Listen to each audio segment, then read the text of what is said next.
저는 지금 매주일마다 이 출애굽기를 통해서 하나님께서 어떻게 구원 역사를 이루어 가시는가, 비록 우리가 깨닫지 못하지만 하나님께서는 구원 역사를 이루어 가셨고, 그리고 지금 또 변함없이 교회를 통해서 또 부르신 저와 여러분들 통해서 이루어 가고 계심을 우리가 깨달아 알기를 원합니다. 지난주에 저는 나일강에서 죽을 수밖에 없었던 모세, 바로 그 모세가 테바, 즉 갈대로 만든 상자에서 자신이 구원받기 위해서는 아무것도 할 수 없었는데 오직 하나님의 주권적인 인도하신 가운데에 보호하심을 받았고, 또한 그 나일강에서 건짐을 받고 구원받은 그 내용을 설교하였습니다.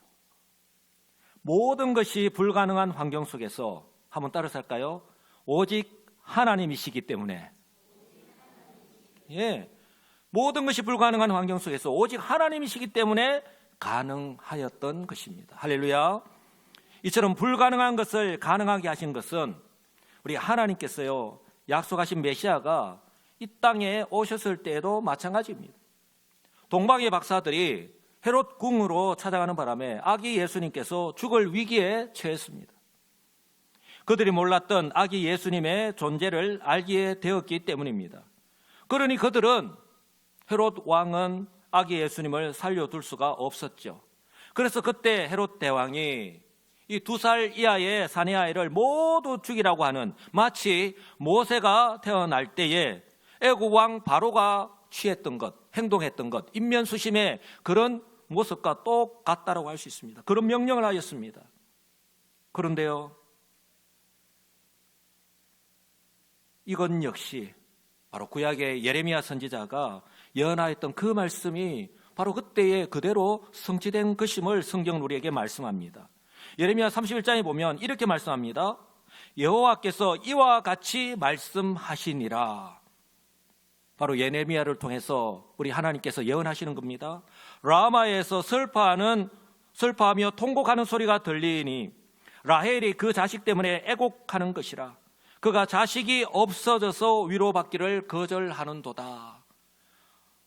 라마에서 슬퍼하며 통곡하는 소리가 들린다라고 말씀합니다. 라마는 저 지도에서 보시듯이 예루살렘에서 북쪽으로 8km 정도 떨어진 장소입니다. 그런데 왜 이곳에서 슬퍼하며 통곡하는 소리가 들릴까? 북이스라엘이 주전 722년에 아수르에 망했습니다. 남유다가 주전 586년에 바벨론에 망했습니다. 이제 포로로 잡혀가야 합니다. 바로 집결지가, 그 포로로 잡혀가는 집결지가 바로 이곳이에요. 라마입니다. 그러니 이곳에서 부모와 자식들이 생이별을 해야 하는 장소이기 때문에 아픔과 통곡의 소리가 가득할 수밖에 없었던 것이죠. 자, 우리 예수님 역시 이 땅의 메시아로 하나님의 때에 우리 하나님께서 보내셨죠. 이 위기의 순간에 예수님, 우리 성령의 인도하심을 따라, 즉 성령께서요, 이 아기 예수님의 부모에게, 요셉과 마리아에게 애굽으로 피하라고 가르쳐 주셨기 때문에 그 죽음의 위기에서 구원함을 받았습니다. 할렐루야. 성도 여러분, 죄인이자 영이 죽은 인간들은요, 결코 볼 수도 없고 또 알 수도 없고 깨닫지도 못하지만 이 세상은요, 하나님께서 창조하신 이후에 지금까지 섭리 가운데에 주관하고 계신 줄 믿으시기 바랍니다. 그러므로요, 세상에는요, 결코 우연이 없고요, 바로 하나님의 때, 즉 하나님께서 역사하시는 때가 있다라고 성경은 거듭 우리에게 말씀하시는 겁니다. 오늘 본문은요, 하나님께서 이 이스라엘 민족을 애굽에서 구원하시기 위해서 선택하신 이 모세라고 하는 한 사람이 세상에 등장하는 장면입니다. 그러므로요, 이 하나님께서 아브라함에게 약속하신 이 출애굽, 그리고 가나안으로 인도하시기 위해서 하나님의 섭리 가운데 구원하신, 사용하실 이 모세의 역할은 정말 중요할 수밖에 없는 것이죠. 하나님의 섭리 가운데 구원받은 모세, 그 당시에 애굽의 노예로 고통 속에서 하루하루를 살아가고 있는 히브리인들과는 대조적으로 애굽의 왕자로, 그리고 왕궁에서 풍족하게 최상의 환경 가운데서 아무런 어려움 없이 최고의 학문을 배우면서 생활하였습니다. 그리고 오늘 성경은 시간이 흘러서 모세가 장성하였다라고 말씀합니다. 바로 여기에서 저와 여러분들이 주목해야 하는 단어가 있습니다. 모세가 장성하였다라고 하는 단어예요.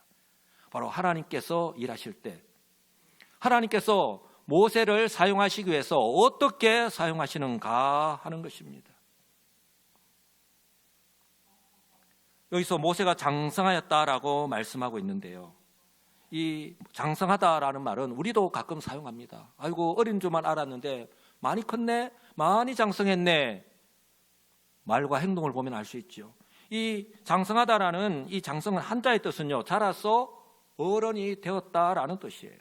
그런데요, 오늘 본문에서 사용하고 있는 이 장성하다는 히브리어는요, 단순히 나이를 먹어서 어른이 된 것을 의미하는 게 아니에요. 이 단어에 또 다른 의미, 중히 여기다, 높아지다, 그리고 존대하다라고 하는 이 다른 의미예요. 무슨 말이냐면 모세가 이제 40세가량 되었을 때에 사람들에게 이미 중히 여김을 받고 높임과 존대를 받을 만큼 지적으로나 그런 인격적으로 실력을 갖춘 사람이 되었다라고 하는 뜻입니다. 자, 이 정도 되면 어떻습니까? 모세뿐만 아니라 우리 사람들도, 저와 여러분들도 마찬가지예요. 이제는 대부분의 사람들이 자의반 타의반으로, 야, 이제 내가 드디어 일할 때가 왔다, 이제는 내가 일해야 될 때이구나. 그러니 이제 모세의 행동이 중요할 수밖에 없습니다. 왜냐하면 모세의 말 한마디와 행동 하나하나는 이미 장성하였다, 그 의미를 말씀을 드렸습니다. 이미 어떤 모습으로든지 영향을 미칠 수밖에 없을 정도로 장성하였기 때문입니다. 그러므로요, 바라기는 오늘 하나님께서 이 모세라고 하는 이 한 사람의 지금 현재의 모습, 이 거울을 통해서 우리에게 비춰주십니다. 우리 인생의 여정 가운데에 하나님께서 우리를 향한 계획을 가지고 계신데에 하나님께서 우리 여수 시민교회 안에서 우리를 직분자로, 우리를 성도로 부르셨는데 오늘 이 모세라고 한 사람을 통해서 지금 현재의 모습을 통해서 거울을 비춰주셔요. 바로 그 거울을 통해서 비춰지는 저와 여러분들의 현재의 모습을 한번 바라보시고 다시 한번 더 우리 하나님의 뜻을 분별하고 재정립하시는 그런 기회로 삼으시기를 우리 주님의 이름으로 간절히 축복합니다. 자, 모세가 장성하였을 때에 어느 날, 그때 성경은 때가 중요하다고 했죠. 우리가 일상을 살아가는 매일매일의 그 삶 가운데서 하나님이 개입하시는, 하나님의 역사하시는 바로 그 때입니다. 바로 모세의 운명을 바꾸는 사건이 일어났는데요, 이때 일어난 사건을 이 신약 성경 두 곳에서도 동일하게 기록하고 있는데요, 하나는 스데반 집사가 하나님의 구원 역사를 선포하면서 순교하기 직전에 자신을 반대하고 죽이려고 하는 그 유대인들을 향해서 그 복음을 전가하는 바로 그 장면, 사도행전 7장에 이 장면을 기록하고 있습니다. 다른 하나는요, 믿음장이라고 하는 바로 히브리서 11장인데요 이제 말씀을 통해서 제가 전해드리도록 하겠습니다. 근데 바로 그때가 언제인가, 바로 모세가 40세가 되었을 때임을 알 수가 있습니다. 사도행전 7장 23절에 보면 스데반 집사가 이때에 모세가 언제인가라고 하는 것을 말씀하고 있는데요, 나이가 40이 되매 그 형제 이스라엘 자손을 돌볼 생각이 나더니라고 말씀을 합니다. 많은 한 절이지만 많은 것을 내포하고 있는 말씀이에요. 나이가 40이 될 때까지 모세는 애굽의 왕궁에서 최상의 환경 가운데서 아무런 어려움 없이 최고의 학문을 그런 교육하면서 공부하면서 자라났다는 거예요. 동시에 하나님의 구원의 계획은 이스라엘 백성의 구원에 있다고 말씀드렸죠. 그 이스라엘 백성들은 모세와는 정반대로 고된 노역의 현장에서 정말 죽지 못해서 하루하루 그렇게 살아가고 있는 그런 대조되는 그 상황이에요. 그것이 40세가 될 때까지. 그러나 이후의 말씀을 보면 그 형제 이스라엘 자손이라고 말씀을 합니다. 모세 역시 나중에 말씀이 나오지만 자신의 형제라고 그렇게 표현하는데 오늘 스데반 집사도 그 형제 이스라엘 자손이라고 말씀하는 거예요. 그리고 그때 그 자손들을, 그 형제들을 돌볼 생각이 났다라고 말씀해요. 사랑하는 성도 여러분, 제가 항상 말씀을 드리지만 사람은요, 어느 날 갑자기 돌발적인 행동을 하지 않습니다. 내 생각이 어디에 머물러 있는가, 내 마음속에 무엇이 가득 차 있느냐에 따라서 그것이 내 말과 행동으로, 내 삶의 모습으로 나타나게 되어 있는 거예요. 바로 모세가 40세가 되었을 때에 바로 그것이 이제는 행동으로 나타나는 거예요.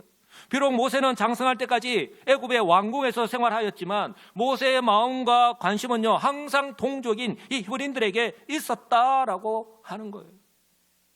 이것은 모세의 표현을 통해서도 알 수 있습니다. 모세는 히브리인들을 뭐라고 이렇게 표현을 하고 있습니까? 자기 형제들이라고 표현합니다. 오늘 함께 예배를 드리는 우리 성도들 쌍둥이라 하더라도 같은 게 하나도 없죠. 그러나 그리스도 예수 안에서 우리는 피가 섞이지 않았지만 그리스도 예수의 피가 섞인 한 형제요 자매인 줄 믿으시기 바랍니다. 그리고 지금 함께 예배를 드리는 우리 성도들은요 한 가족인 거예요. 오늘 모세가 이 히브리인들을 나와는 달라, 나는 너희들과 다른 존재다라고 그렇게 치부하지 않았습니다. 자기 형제들이라고 해요. 40세가 될 때까지 바로 모세의 정체성이 무엇인가 하는 것을 분명하게 보여주는 거예요. 비록 애굽의 왕궁에서 애굽의 왕자로 최상의 환경에서 최고의 교육을 받으면서 그렇게 장성하였음에도 불구하고 자신이 이 히브리인이라고 하는 자신의 정체성을 결코 잊어버리지 않았던 것이죠. 빼앗기지 않았던 것입니다. 모세의 마음에는 항상 동족인 이 히브리인들이 마음속에 자리 잡고 있었고요. 내가 이 동족을 위하여서 할 수 있는 일이 무엇일까? 항상 고민하였고, 그리고 그때가 언제일까? 바로 그때를 기다렸던 것이죠. 드디어 모세가 장성하여서 40살이 되었을 때에, 그리고 왕궁을 나가자마자 동족이 힘들게 노역하고 있는 현장으로 달려간 거예요. 이것만 보더라도 모세의 마음이, 모세의 관심이 어디에 있었는가 하는 것을 알 수 있습니다. 그런데 그때 모세가 보지 말아야 한 장면을 보았던 거예요. 모세가 정말 견디기 힘들 정도로 지금 고된 노동을 하고 있는 그 형제들의 모습을 지금 지켜보고 있잖아요. 근데 애써 감정을 누르고 드러내지 않은 채 지켜보고 있었는데, 그런데 그때 어떤 애굽 사람이 현장 감독관 아니겠습니까? 이 히브리인을 때리는 것을 보한 거예요. 여러분들 때렸다라고 했을 때 주먹으로 때렸을까요? 보통 현장 감독자들은 채찍을 들고 있잖아요.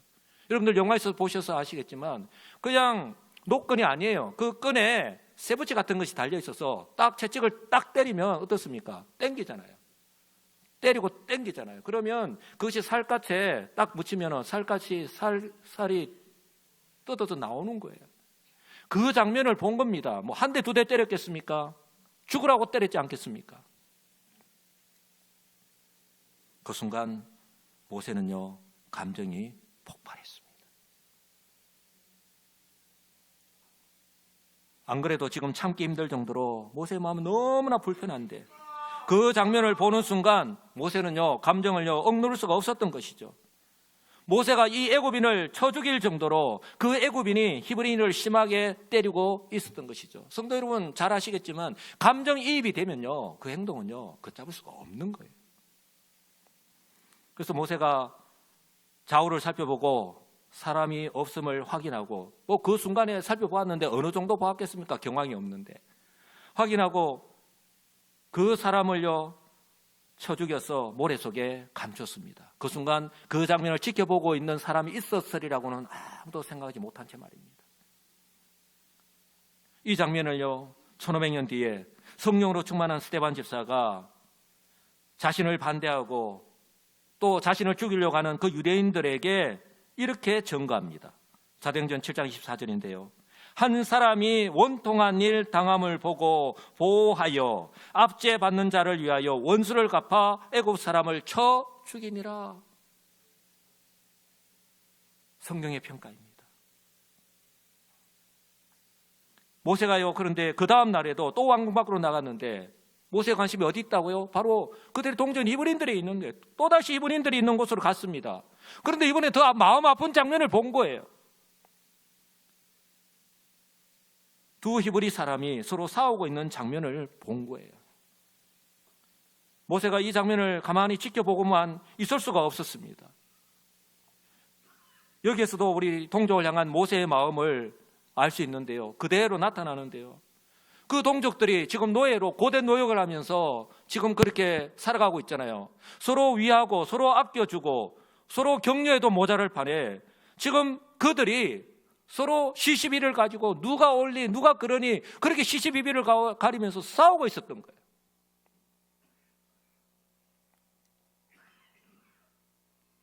그래서 모세는요, 선한 목적을 가지고 이대로 두어서는 안 되겠구나. 그래서 선한 목적을 가지고 먼저 잘못한 사람에게 왜 동족을 때리느냐, 왜 형제를 때리느냐라고 그렇게 말한 거예요. 그러자 그 사람이 모세에게 누가 너를, 우리를 다스리는 자와 재판관으로 삼았느냐? 우리를 이렇게 괴롭히는 사람은 저 애굽 사람들 현장 감독관으로 충분한데 왜 너까지, 누가 너에게 그런 권리를 부여했느냐는 거예요. 그러면서 한 말을 더 합니다. 네가 애굽 사람을 죽인 것처럼 나도 죽이려고 하느냐라고 하는 말을 덧붙이는 거예요. 그렇게 되들었습니다. 사랑하는 성도 여러분, 이 장면을 스데반 집사가 동일하게 유대인들에게 복음을 전하면서 증거하고 있는데요, 스데반의 말이 지금 그 유대인들의 귀에 들리지 않았듯이 모세 당시에 이 히브리인들 역시 오늘 모습을 보면 마찬가지임을 알 수가 있는 거예요. 사도행전 7장 25절 이하에서는 이렇게 말씀을 합니다. 이렇게 증거합니다. 그는, 모세를 말합니다, 그의 형제들이 하나님께서 자기의 손을 통하여 구원해 주시는 것을 깨달으리라고 생각하였으나 그들이 깨닫지 못하였더라 라고 성경은 분명히 말씀을 합니다.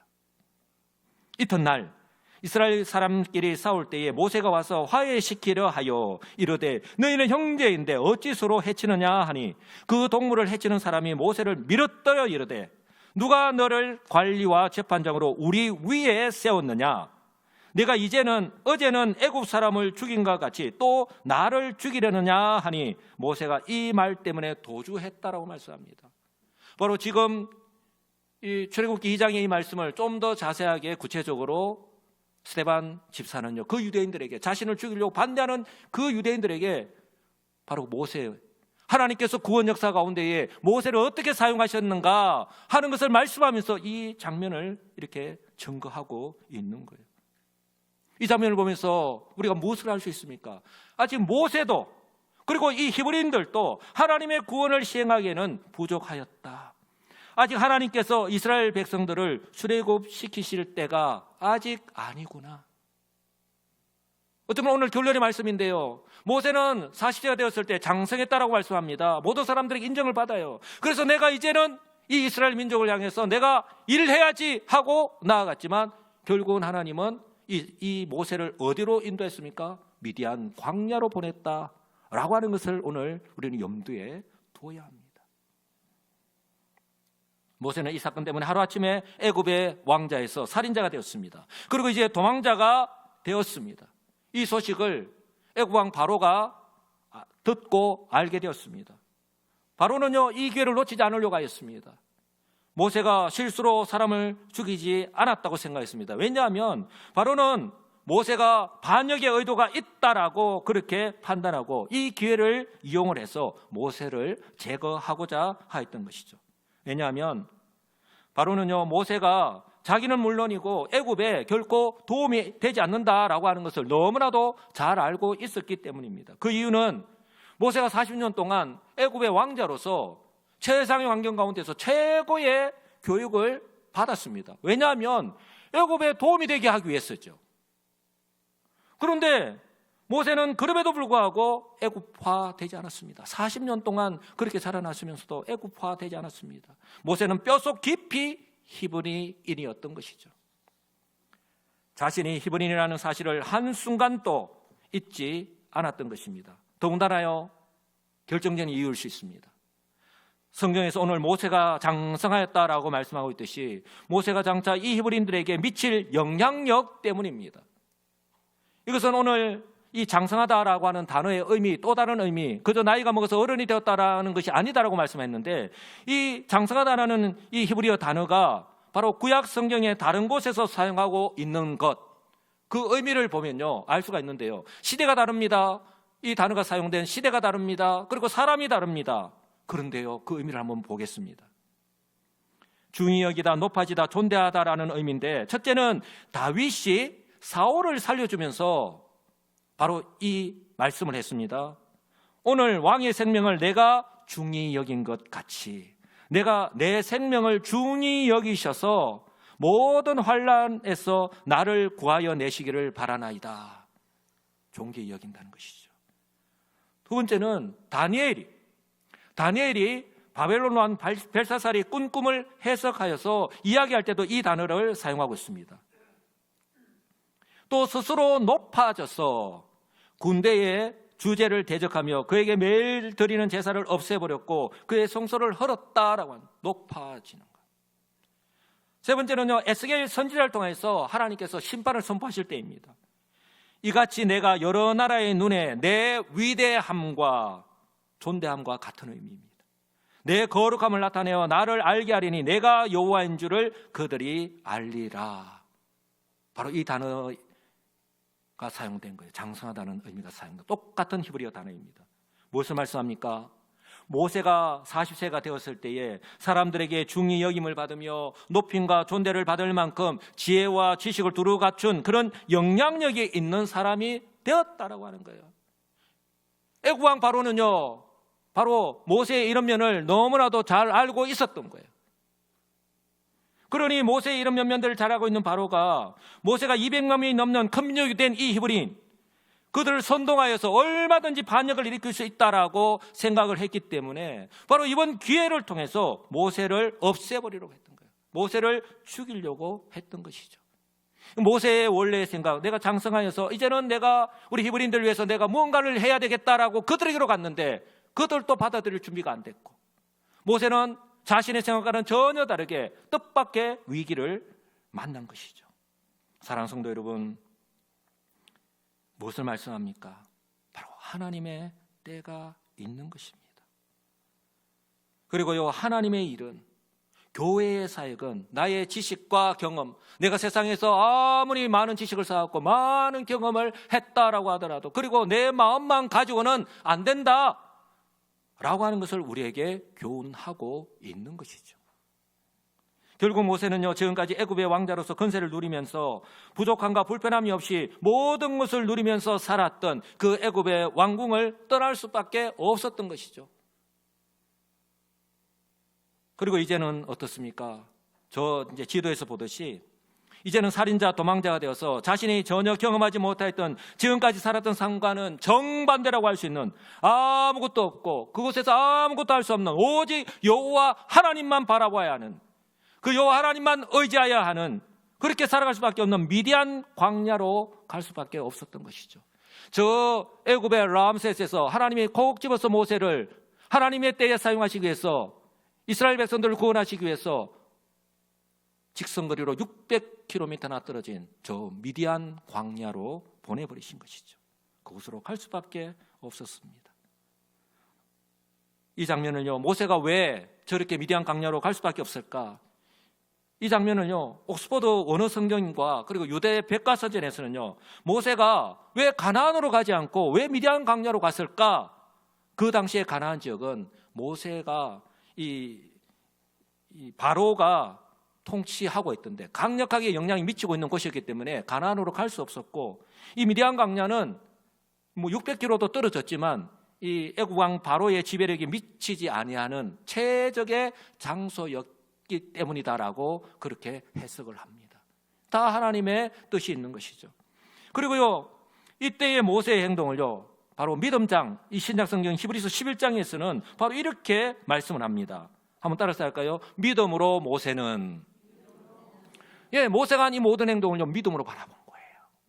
믿음으로 모세는 장성하여 바로의 공주의 아들이라 칭함받기를 거절하고, 이 모든 것이 믿음으로 거절했다.